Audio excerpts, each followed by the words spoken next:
चलिए बच्चों, आज हम बरखीरों के हरारती असर पढ़ेंगे। हम यहाँ पे बरखी इलेक्ट्रिसिटी सबक पढ़ रहे थे। आज इसका 5वां पार्ट है। तो यहाँ पे आज मैं आपको टेक्स्ट बुक के ज़रिए समझाना मुनासिब समझ रही हूँ। अगर आपको ये तरीका पसंद आए तो मुझे शेयर कर देना। यहाँ पे देखिए, चलिए बरखीरों के हरारती असर क्या है। हम घरों में, मैं आपको इसका एक्सपेरिमेंट करके भी दिखाऊंगी। जस्ट सरसरी जायज़ा टेक्स्ट बुक का ले लीजिए, फिर आपको कन्फ्यूजन ना हो, इसीलिए मैं टेक्स्ट बुक का जायज़ा करा रही हूँ। हम अपने घरों में बहुत सी चीज़ें देखते हैं जो बरखी स्विच लगाने के बाद थोड़ी देर के बाद गर्म हो जाती हैं। ये गर्म क्यों होती हैं? ये इसी का चीज़ है। ये असल में ये गर्म क्यों होती है, इसको देखना है तो यहाँ पे समझिए। इस आप ये तजुर्बा देखिए, इसके बाद मैं आपको ये दिखाऊंगी, ठीक है। तो चलिए स्टार्ट करते हैं। यहाँ पे देखिए, हमने बहुत से अपने अतराफ मौजूद चीज़ों को गर्म होते हुए देखा है।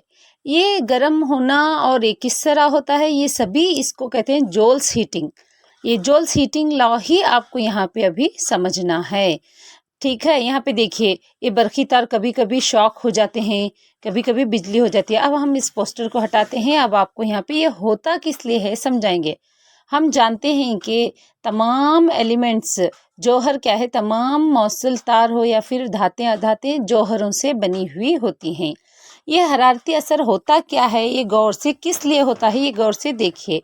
ये है ना जौहर हैं, जो क्या है गर्दिश करते रहते हैं। ये जौहर कभी कभार क्या होते हैं, जब बरखीरों का बहाव होता है तो इनमें मौजूद इलेक्ट्रॉन्स एक दूसरे को टकराते हैं बहने के लिए। एक दूसरे, जैसे एक रास्ता है, रास्ते में जैसे अगर भीड़ हो तो एक दूसरों को टकराव तो ज़रूर होगा अगर भीड़ हो। तो उसी तरह इलेक्ट्रॉन्स जो इन जौहरों में हैं, बरखीरों में जो इलेक्ट्रॉन्स के बहना ही, चार्जों का बहना ही बरखीरों है। ये इलेक्ट्रॉन्स एक दूसरे को टकराते हैं और इसके वजह से क्या है, ये इलेक्ट्रॉन्स हरारत पैदा करते हैं। और इनके अंदर जो तवानाई है, वो तवानाई क्या है, इन इलेक्ट्रॉन के टकराव को, जो टकराव से क्या है, ये तवानाई हरारती तवानाई में तब्दील हो जाती है, जिसकी वजह से उस मौसल तार में क्या है, हरारत पैदा होती है। ये आपको जान लेना बहुत ज़रूरी है। देख रहे हैं यहाँ पे, इस तरह ये बहुत ज़्यादा हरारत से क्या है, ये करंट शॉक सर्किट हो जाता। अब इसका हम एक थेरोटिकली एक एग्जाम्पल लेकर समझेंगे। देखिए, हमारे पास एक बल्ब है। हमने अक्सर देखा है बल्ब के अंदर एक तार होता है। मैं आपको मिसाल के ज़रिए समझाऊंगी, गौर से सुनिए बच्चे, ये बहुत इम्पोर्टेंट है क्योंकि हर साल इसमें इम्तिहान में ज़रूर क्वेश्चन आता है इस पर। अब ये तार है, ये तार बहुत गर्म होती है। समझिए, इस तार में बहने वाला करंट I है और इसमें मौजूद पोटेंशियल डिफरेंस बरखी मजमर V है। ये I, V और ओम्स लॉ का बेसिक कॉन्सेप्ट आपको पता होना बहुत ज़रूरी है। अगर आपको इसका बेसिक कॉन्सेप्ट नहीं पता है तो आप मेरे पार्ट 1, पार्ट 2, पार्ट 3 के चैप्टर्स देख लीजिए। जब तक आपको ये I, V और ओम्स लॉ नहीं समझ में आएगा, ये डेरिवेशन, ये इक्वेशन, ये मसावात आपको नहीं समझाएगी। मैं आपको यहाँ पे जोल्स हीटिंग इफेक्ट दिखा रही हूँ। देखिए, अब यहाँ पे करंट के अंदर एक रेजिस्टर भी होता है, जिसे हम मज़ाहमत भी होती है। इस तार की अपनी खुद की मज़ाहमत है, तो मज़ाहमत को कंट्रोल करते हुए करंट इसमें से पास होना है, मज़ाहमत को ढकेलते हुए करंट को इसमें पास होना है। तो यहाँ पे इलेक्ट्रॉन्स एक जगह से दूसरी जगह जाने के लिए जो काम होता है उसे क्या है, पावर कहते हैं। तो अब यहाँ पे हो गया पावर बराबर VR, यानी कितना पावर, कितना काम हो रहा है यहाँ पे करंट को बहने के लिए, इसको हम पावर कहते हैं जोल्स लॉ के हिसाब से। तो P is equal to, P बराबर है V और I। अब यहाँ पे क्या है, V और I, P क्या है आपको पता है, ये हीट है। यहाँ पे जो हरारत पैदा होती है इसको हम हीट कहते हैं। तो हमें पता है ही H बराबर VIT, यानी जो हीट है वो कितने वक्त में कितना पावर, यानी P यहाँ पे पावर है, कितना वक्त काम करे। इस डेरिवेशन को, इस पहली मसावत को हम इस तरह भी ले सकते हैं, H बराबर VIT, यानी जो हीट, जो गर्मी, जो हरारत इसमें पैदा हो रही है उसको हम किस तरह लिख सकते हैं बच्चों, H बराबर है VIT के। ठीक है, आपको ये अच्छी तरह याद रखना चाहिए। जो हरारत यहाँ पे पैदा हो रही है जोल्स लॉ के हिसाब से H इज इक्वल टू, अब यहाँ पे V है और I है, V और I को एक और सूरत में हम लिख सकते हैं यहाँ पे, वो क्या है इसे गौर से देखिए। यही क्या है, जोल्स का हीटिंग इफेक्ट है। ये डेरिवेशन आपको 3 से 4 मार्क्स के वास्ते ज़रूर आएगी कि बरखी रो का हरारती असर क्या है, इसकी क्या है, आप तफसील से इसके बारे में लिखें या फिर मसावात से वजाहत करें। इस तरह से आपको ये सवाल आएगा। अब यहाँ पे देखिए ये होता क्या है बोले तो, अब ये जो इलेक्ट्रिक तार है ना, जो ये हीट जो प्रोड्यूस कर रही है, यहाँ पे V है और I है। अब हम क्या कर सकते हैं, इस V और I के बदले एक और हम क्या है यहाँ पे इक्वेशन डाल सकते हैं। V और I क्या है, ये ओम्स लॉ है, मालूम है हमें। ओम्स लॉ क्या कहता है, V और I बराबर R बराबर V और R बराबर VI, और R भी हो सकता है, यानी अपनी इसकी खुद की मज़ाहमत है, जिसे हम रेजिस्टेंस R कहते हैं। मज़ाहमत इसको उर्दू में R कहते हैं। रेजिस्टेंस इसका तार का खुद का अपना एक रेजिस्टेंस यहाँ पे है। हमें ओम्स लॉ पता है, ओम्स लॉ क्या कहता है, V बराबर IR, ठीक है ना, ये मालूम है ना। V क्या है, V वोल्टेज क्या है, ये ओम्स लॉ है, हाँ इसको अच्छी तरह याद रख लें। V बराबर IR। अब हम V की जगह यहाँ पे IR डाल सकते हैं, हाँ ज़रूर डाल सकते हैं। तो ये क्या हो गया, H बराबर IR IT हो गया, I डबल हो गया ना, तो हम I स्क्वायर ले सकते हैं, I का मुरब्बा हम ले सकते हैं। अब क्या हो गया, H बराबर I का स्क्वायर R और T, ये हमारी क्या है, जूल्स की इक्वेशन मसावात है। इसको हम इस सूरत में भी लिख सकते हैं, H बराबर V की क़ुव्वत 2 और बटे R और T। देखो बच्चों, ये तीनों इक्वेशन मसावात जो आपको यहाँ पे दिखाए जा रहे हैं, ये तीनों इक्वेशन एक ही हैं। ये आपको प्रॉब्लम सॉल्व करते वक्त भी काम आएंगी। तो जोल्स लॉ यहाँ पे क्या कहता है, इसको इस तरह कहेंगे, हरारत का जोल्स इफेक्ट क्या है, यहाँ पे हरारत का जोल्स इफेक्ट कहता है कि करंट जोल्स बहने, किसी भी मौसूल तार में बहने वाला करंट इस में मौजूद I के मुरब्बे के साथ रास्त तनासुब रखता है और R के साथ रास्त तनासुब रखता है। और चलिए बच्चों, अब हम फिर से हमारी टेक्स्ट बुक की तरफ आते हैं। मुझे उम्मीद है कि आपको तजुर्बा अच्छी तरह समझ गया होगा। यहीं पे देखिए, अब यहाँ पे बरखीरों के हरारती असर में हम देखेंगे, ये तो इक्वेशन हमने अभी देखी है ना, ये किस तरह आई है, और H क्या है, V बराबर IT। अगर ये पढ़ लेंगे तो आपको समझ में आ जाएगा। अब यहाँ पे ही ओम्स लॉ को यहाँ पे क्या है, कोलम्स लॉ, माफ़ कीजिए, जोल्स लॉ ऑफ हीटिंग, ये आपको दिख रहा है, ठीक है, हाँ देखिए, अब यही क्या है, जोल्स लॉ ऑफ हीटिंग है। इस तरह ये आपको समझाना है। यहाँ पे इसमें देखिए, इस हरारत का जोल्स का क़ानून, जोल्स लॉ ऑफ हीटिंग कहते हैं कि ये क़ानून बताता है किसी मज़ाहमे में पैदा होने वाली हरारत किसी दिए हुए मज़ाहमे के लिए करंट के मुरब्बे के साथ तनासुब रखता है, सीधे तनासुब में होती है। किसी दिए हुए करंट के साथ क्या है, किसी दिए हुए करंट के लिए मज़ाहमत के सीधे तनासुब में होती है, इस वक्त के सीधे तनासुब में होती है जिस दौरान मज़ाहमे से करंट होकर बहता है। जो हमने देखा था ना, जो हमने मसावात देखी थी, यही मसावात है, जोल्स लॉ ऑफ हीटिंग। अब यहाँ पे ये तो हमें अच्छी तरह समझ गया होगा। अब ये 4 मार्क्स के रिश्ते आता है, बहुत ही इंपॉर्टेंट है। अब देखिए प्रॉब्लम्स हम देख लेंगे। अब पहले अब यहाँ पे इस बरखीरों के हरारती असर की वजह से रोज़मर्रा ज़िंदगी में हम बहुत सारे आलात इस्तेमाल करते हैं। इस पर ये क्या 2 मार्क्स का हरारती असर, बरखीरों का जोल्स हरारती असर हमने अभी भी पढ़ा है। तो ये रोज़मर्रा ज़िंदगी में हमारे ये जोल्स लॉ का हरारती असर बहुत जगह इस्तेमाल होता है। जैसे हमारे घरों में ये देखिए, ये बरखी, केतली, बरखी आलात में ये इसका इस्तेमाल होता है, और बहुत जगह यहाँ पे इसका इस्तेमाल होता है। और ख़ासकर हमारे घरों में मौजूद क्या है, बरखी हमारे घरों में मौजूद ये बल्ब, ये 1 मार्क के वास्ते मल्टीपल चॉइस में क्वेश्चन आएगा आपके लिए कि यहाँ पे देखिए, घरों में बरखी बल्ब में टंगस्टन तार ही क्यों इस्तेमाल होती है। इसका जवाब ये है कि टंगस्टन तार इसलिए इस्तेमाल होती है कि इसका दर्जे हरारत बहुत ही ज़्यादा होता है और ये बहुत ज़्यादा दर्जे हरारत से भी नहीं पिघलता। ठीक है, ये इसका जवाब। इसी ताल्लुक से एक और क्वेश्चन यहाँ पे आएगा जो बरखी रो के हरारती असर पर काम करता है। एक हो गया बरखी बल्ब का टंगस्टन तार, बरखी इस्त्री, बरखी हीटर, बहुत सारे। और इसमें एक और चीज़ है जो बहुत इम्पॉर्टेंट है, जी हाँ, वो है फ्यूज़। वो क्या है? फ्यूज़। यहाँ पे दिख रहा है आपको फ्यूज़। देखिए ये फ्यूज़ को वो वाला फ्यूज़ का इस्तेमाल क्या है, ये क्या 2 मार्क्स में हर बार ये क्वेश्चन आएगा।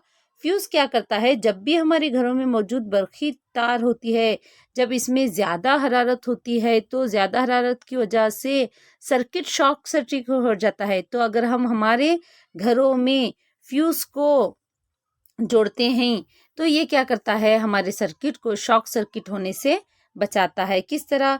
फ्यूज तार को क्या है, आमतौर पर यूरेसिलिन या धाती सिरों पर मुश्तमिल इसी किस्म के किसी मादे से बनाया जाता है। ये क्या करता है ये तार? तो यहाँ पे ये फ्यूज क्या करता है बच्चों, ज़्यादा तवानाई को क्या करता है, यहाँ पे ज़्यादा हरारत पैदा हो गई हो तो ये फ्यूज़ इसको क्या है, तार को तार पिघल जाती है और सर्किट क्या है, टूट जाता है उसी में। और फ्यूज़ पूरा सर्किट नहीं टूटता, वो जस्ट फ्यूज़ की तार पिघल जाती है और सर्किट टूट जाता है और दूसरे हमारे घरेल में मौजूद चीज़ों को कोई नुकसान नहीं होता। ठीक है, अब इसी टॉपिक के पर मुश्तमिल एक और लास्ट चैप्टर जो हमारा बच गया है बच्चों, वो है इलेक्ट्रिक पावर। ठीक है, यहाँ पे देखिए इलेक्ट्रिक पावर क्या है। अब हमने देखा यहाँ पे हमारे घरों में जो तवानाई, कितनी तवानाई खर्च होती है। इलेक्ट्रिक पावर दरअसल बरखीरों को नापना है। ये किस तरह नापते हैं हम, यानी ये इस तरह नापा जाता है कि हमारे घरों में मौजूद बरखी तवानाई कितनी खर्च होती है। अब इसको कैसा नापेंगे, इसको टाइम में नापेंगे, कितने वक्त में कितना क्या है, हरारत क्या है, एक जगह से दूसरी जगह बह रही है, इसको इस तरह नापा जाएगा। और इसकी मसावत आपको यहाँ पे ऑलरेडी दी गई है, P बराबर है V और R के। ये किस तरह आया ये तो आपको नहीं है, जस्ट आप इतना याद रख लीजिए। यहाँ पे अगर 1 वैट लेंगे तो ये बहुत छोटी निशानी है, इस बहुत छोटी अलामत है, इसको क्या है, अक्सर क्या है, किलो वैट में लिया जाता है। इकाई वैट बहुत छोटी होती है, इसलिए किलो वैट क्या है, ज़्यादा बड़ी तवानाई में बड़ी इकाई किलो वैट का इस्तेमाल करते हैं। ये 1000 वैट के बराबर होती है। चूँकि बरखी तवानाई पावर और वक्त के हासिल ज़रब है। मैं इसको आपको फिर से एक तजुर्बे के साथ दिखाऊंगी। मुझे उम्मीद है कि आपको ये समझ में आ गया होगा। अगर आपको इस चैप्टर में कोई भी अगर डाउट हो तो मुझे कमेंट करें। और एक बात जो बहुत ही ज़रूरी है, मैं यहाँ पे आपको कहना चाहती हूँ कि इस पूरे चैप्टर का एक शॉर्ट रिवीजन मैं आपको ज़रूर एक वीडियो में पूरा चैप्टर बरखीरों का पूरा चैप्टर शॉर्ट रिवीजन में ज़रूर दूंगी। और इसके अलग अलग लिंक्स आप हमारे यूट्यूब चैनल से आपको मिल जाएंगे और डिस्क्रिप्शन बॉक्स में हम इसके लिंक्स भी ज़रूर दे देंगे। ठीक है, थैंक यू बच्चों। और आप इस ताल्लुक से आप एक छोटा सा एक्सपेरिमेंट देख लीजिए ताकि आपको और ज़्यादा अच्छा समझ में आ जाए। तो यहाँ पे देखिए बच्चों, ये क्या है, इलेक्ट्रिक हमारा बल्ब है। इस पर अक्सर लिखा होगा कि 100 वाट का, 10 वाट का, 5 वाट का दिख रहा है आपको वहाँ पे, 10 वाट, 5 वाट, 100 वाट का बल्ब। ये वाट होता क्या है दरअसल, यहाँ पे ये वाट क्या है, फर्स्ट इक्वेशन देखिए, वैट क्या है, वर्क यानी काम, वाट क्या है, एक साइंटिस्ट का नाम है, उसी के नाम से ये यहाँ पे यूनिट है, इकाई है, करंट की इकाई। हमारे घरों में कितना करंट जल रहा है, कभी भी कैसा मालूम पड़ता, कितनी तवानाई या फिर कितना बरखीरो, कितने वक्त में कितना बरखीरो बहता है, इसी को वैट कहते हैं। यहाँ पे ये वैट होगा, है ना। इसी तरह हर एक हमारे घरों में मौजूद आला अलग अलग क्या है, बरखी तवानाई को खर्च करता है। मिसाल के तौर पर AC ले लीजिए, AC का पावर कितना है, हमने अक्सर देखा होगा AC 100 वाट, TV हमारा 400 वैट, मोबाइल फ़ोन 5 वैट से ज़्यादा, लैपटॉप हो गया 50 वैट। ये असल में ये डिवाइसेस, ये आलात अपने काम करने के लिए कितनी तवानाई लेते हैं? दिए गए वक्त में, दिए गए एक समझो 1 मिनट में, 1 सेकंड में कितने चार्जेस एक जगह से दूसरी जगह जाएंगे। जैसे यहाँ पे हमारा सेल है नहीं, ये सेल क्या करता है, हम जब भी ये चीज़ें हैं ना, इसमें मोबाइल फ़ोन ले लिए, लैपटॉप ले लीजिए, इसमें सेल होता है। और बड़े बड़े फैक्ट्रियों में इस तरह के हम मशीन देखते हैं जो बड़े बड़े मैकेनिकल काम करते हैं। ये काम करने के लिए, या फिर वो पोटेंशियल डिफरेंस जो ये पैदा करता है ना सेल, ये पैदा करने के लिए कितनी तवानाई लेता है? 1 सेकेंड में चार्जेस, इलेक्ट्रॉन एक जगह से दूसरी जगह कितने इलेक्ट्रॉन्स बहते हैं, इसी को क्या कहते हैं? वैट कहते हैं। अब ये वैट क्या है, किस तरह, ये एनर्जी बटे टाइम, ये जो पावर है ना, इसको हम किस तरह लेंगे? तवानाई डिवाइडेड बाय तवानाई बटे टाइम ले लेंगे हम इसको। ठीक है, इस तरह से हम वैट मालूम कर सकते हैं। अब मिसाल के तौर पर मैं आपको एक एग्जांपल लेके समझाऊंगी। देखिए, हमारे पास एक बल्ब है, ये बल्ब में एक तार होता है। ठीक है, ये तार में कितना एम्पियर करंट जा रहा है? मिसाल के तौर पर समझो, इस बरखी बल्ब में 2 एम्पियर करंट जा रहा है। कब जा रहा है? जब हम इसको 5 वोल्ट की एक बरखी सेल लगाएंगे। ये तमाम चीज़ें आपको समझने से पहले बच्चों, इसके बेसिक जो पार्ट 1, पार्ट 2, पार्ट 3 में जो एम्पियर, वोल्टेज, करंट, ये सब है ना, आपको अच्छी तरह मालूम होना चाहिए। जब तक आपको ये पता नहीं होंगे तब तक आपको ये कॉन्सेप्ट नहीं समझ में आएगा। समझिए, 2 एम्पियर करंट जाना मतलब क्या है? असल में चार्जिस का बहाव। चार्जिस को हम कैसे जाहिर करते हैं? सी से जाहिर करते हैं। समझिए, यहाँ पे 2 एम्पियर करंट जाने के लिए 2 कूलम चार्ज एक जगह से यहाँ पे दूसरी जगह जा रहे हैं। कितने वक्त में जा रहे हैं? यस क्या है? ये सेकंड है। यस, सेकंड में 2 कूलम चार्ज क्या है? 2 एम्पियर करंट के लिए जा रहे हैं, इसका मतलब है। अब यहाँ पे पोटेंशियल डिफरेंस कितना है हमारा? 5 वोल्ट है। अब मिसाल के तौर पर और एक ले लीजिए। समझिए, यहाँ पे ये 5 वोल्ट की बैटरी लगाने के बाद 5 जूल तवानाई क्या है यहाँ पे इस्तेमाल हो रही है। और यानी कितने जूल? 1 जूल के लिए, 1 कूलम चार्ज के लिए 5 जूल तवानाई इस्तेमाल हो रही है। यानी 1 सेकंड में कितने चार्ज जाएंगे यहाँ पे? 1 सेकंड में यहाँ पे समझो 2 चार्जेस। अब ले लीजिए हम यहाँ पे, देखिए ये बरखी वाले में यहाँ पे कितने हैं? अब 2 सेकंड जा रही, तो अब 2 एम्पियर करंट है, तो हम क्या करेंगे? 5 ज़रब 2 करेंगे। ये आपकी टेक्स्ट बुक में एक और एग्जाम्पल के थ्रू समझाया गया है। मैं ये इसको आपको आसानी के लिए समझा रही हूँ। 5 वोल्ट हमारे पास वोल्टेज है, 2 एम्पियर करंट है और 1 कूलम चार्ज है। तो इसको हम 1 सेकंड में ये हो रहा है। तो यहाँ पे क्या है, ये इस तरह से हम यहाँ पे इस तरह समझाएंगे।